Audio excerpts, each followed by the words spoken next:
السلام علیکم دوستو، سب سے پہلے آپ کا اس یوٹیوب چینل میں استقبال ہے۔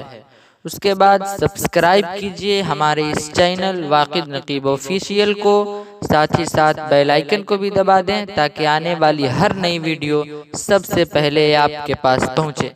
جی ہاں، یاد رہے لائک اور شیئر کرنا بھی نہ بھولیں۔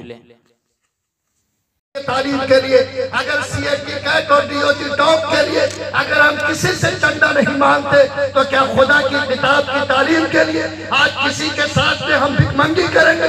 نہیں، طے کرو کہ خدا کی قسم ہم بھوکا سو سکتے ہیں، پھٹا ہوا کپڑا پہن سکتے ہیں، ہم فقیر بڑھ کر جی سکتے ہیں، چھپر کے مکان میں رہ سکتے ہیں، لیکن میری اولاد، میرا اور بیٹا اور بیٹی اللہ کی کتاب کی تعلیم سے محروم رہ جائے، ہم اس کو کبھی برداشت نہیں کر سکتے ہیں۔ لوگوں، آنے والے دن کیسے ہوں گے کوئی کہہ نہیں سکتا۔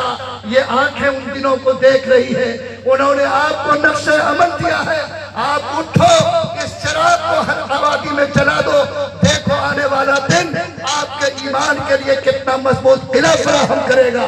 آپ سے میری گزارش ہے کہ جو لوگ یہاں تشریف رکھے ہیں وہ لوگ اگر دولت مند ہیں تو ایک معلم کا خرچہ اپنے ذمہ لے لیں، لیکن وہ مکتب میں یہ انتظام کرے کہ یہاں میرے خرچے سے 7,000 روپیہ دیا جائے گا، لیکن اس وقت یہاں مکتب قائم ہو اور یہاں مسلمان بچوں کو تعلیم ملے۔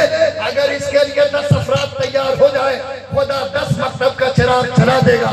آپ 100 اور 200 کے پیسے قربان کر کے اور اس کے پیسے وصول کر کے آپ کہیے کہ میں قرآن پاک کے نام پر اگر اپنی مٹھی کو کھولوں گا تو میرے بچوں کا سینہ قرآن کے نور سے مرمر ہوگا۔ آپ اس کی ہمت کیجئے۔ آپ جتنا بچہ کی دوا پہ خرچ کرتے ہیں، غذا پہ خرچ کرتے، بلکہ مجھے کہنے دیجئے کہ یہ قوم جتنا اس کے کھلونے پہ خرچ کرتی، خدا کی قسم اتنا بھی دینی تعلیم پہ خرچ نہیں کرتی ہے۔ آج قرآن کے بارے میں سوچ یہ ہے کہ یہ خیراتی کتاب ہے، یہ یتیموں کے پڑھنے کے لیے کتاب اتری ہے۔ مدرسوں میں یتیم بچے جاتے ہیں، کیا یہ قرآن یتیموں کی کتاب ہے؟ کیا یہ اللہ کی کتاب خیراتی بنیاد پر کھڑی ہوگی؟ جس قوم کی یہ سوچ ہوگی، یاد رکھو کہا گیا کہ اسی کتاب کی برکت سے اللہ قوموں کو اٹھاتا ہے، اور جو قوم اس کے مرتبہ کو گھٹا دیتی اللہ اس کو زمین پر ذلیل کرتا ہے۔ آج جو ذلت کا یہ طوفان آیا، یہ ہمارے اسی قرآن کی تحقیر کی وجہ سے آیا۔ ایک نیا جذبہ پیدا کر کے قرآن کو ہاتھ میں لو، سینے سے لگاؤ، اور کہا کہ پسینے کے پیسے سے، اپنے خون کے بندوں سے ہم اپنے مکتب کی آبیاری کر کے اپنے بچوں کے لیے پہلے نمبر پر مکتب کا انتظام کریں گے۔